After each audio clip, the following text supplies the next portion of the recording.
प्रेरितन जा कम अध्याय 6। प्रेरितन जे द्वारा 7 सेवकन खे चूंडियो वञणु। उन्हनि ॾींहंनि में जॾहिं यीशुअ ते विश्वास करण वारा जी तादाद वधंदी पई वञे त उन्हनि मां जेके यूनानी भाषा ॻाल्हाईंदड़ यहूदी हुआ उहे इब्रानी भाषा ॻाल्हाईंदड़ यहूदियुनि जे ख़िलाफ़ इहा धां ॾियण लॻा कि रोज़ाना जे खाधे विराइण जे वक़्तु असांजी विधवाउनि खे नज़रअंदाज थो कयो वञे। सो इन ते उन 12 प्रेरितन ॿियनि सभिनीनि विश्वासियुनि खे पाण वटि सॾु करे ईअं चयऊं, असांजे लाइ इहा ॻाल्हि सही कोन्हे कि असां परमेश्वर जे वचन जे प्रचार करण जी सेवा खे छॾे करे भोजन विराइण में लॻूं। सो तंहिं करे मुंहिंजा भाउरव, तव्हां पाण मां 7 अहिड़नि आदरणीय मर्दनि खे चूंडे वठो जेके पवित्र आत्मा ऐं बुद्धीअ सां भरपूर हुजनि, ताकि असां उन्हनि खे इहो कमु करण जे लाइ मुक़ररु कयूं। पर असां पंहिंजो ध्यानु प्रार्थना करण में ऐं परमेश्वर जे वचन जो प्रचार करण जी सेवकाईअ में लॻाईंदासीं। प्रेरितन जी इहा ॻाल्हि सॼी विश्वासी मंडलीअ खे सुठी लॻी। उन्हनि इन कम जे लाइ स्तिफनास खे, जेको विश्वास में मज़बूत ऐं पवित्र आत्मा सां भरियल हो, ऐं फिलिपुस, पुरखरुस, निकानोर, तिमोन, परमिनास ऐं अंताकिया शहर जे रहण वारे निकोलास खे, जेको यहूदी धर्म जे पोयां हलण लॻो हुयो, चूंडियो। पोइ उहे इन्हनि 7 खे प्रेरितन वटि वठी आया ऐं प्रेरितन इन्हनि 7 जे मथां हथ रखी करे प्रार्थना कई।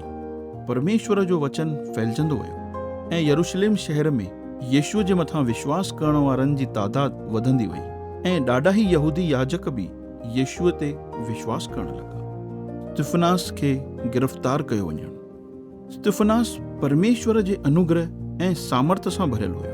उहो माण्हुनि जे विच में अद्भुत कम ऐं चिन्ह चमत्कार कंदो हो। हिकु ॾींहुं कुझु ॼणनि जेके आज़ाद थियल नाले जे प्रार्थना घर जा भाती हुआ, उहे स्तिफनास जो विरोध करे संदसि सां बहस करण लॻा। इहे माण्हू कुरेनी, अलेक्सांद्रिया, किलकिया ऐं आसिया जे क्षेत्रनि जा हुआ, पर इहे उन बुद्धि ऐं पवित्र आत्मा जो, जंहिंजी मदद सां स्तिफनास ॻाल्हाए पियो, सामनो न करे सघिया।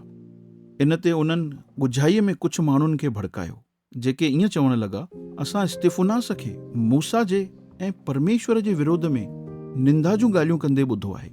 सो इन तरीक़े सां उन्हनि स्तिफनास जे ख़िलाफ़ माण्हुनि ऐं यहूदी अॻुवनि ऐं धर्मशास्त्रियुनि खे भड़कायूं। पोइ उहे स्तिफनास खे पकड़े करे यहूदी महासभा जे साम्हूं वठी आया। पोइ उते उहे कुझु अहिड़नि माण्हुनि खे वठी आया जेके स्तिफनास जे ख़िलाफ़ में इहा कूड़ी गवाही ॾियण लॻा कि इहो माण्हू इन पवित्र मंदर जे ऐं मूसा जे द्वारा ॾिनल व्यवस्था जे ख़िलाफ़ ॻाल्हाइण नथो छॾे। असां इन खे इहो चवंदे ॿुधो आहे कि नासरत शहर जो रहण वारो यीशु इन पवित्र मंदर खे नाश करे छॾींदो ऐं उन सभु रीति रिवाजनि खे बदिले छॾींदो जेके मूसा असांजे पूर्वजनि खे ॾिना वई। जेके बि यहूदी महासभा में वेठा हुआ, उन्हनि सभिनीनि स्तिफनास खे ॾाढो ध्यान सां चिताए करे ॾिठऊं त ईअं थियो कि स्तिफनास जो मुंहुं उन्हनि खे स्वर्गदूत वांगुरु चमकदार ॾिसणु आयो।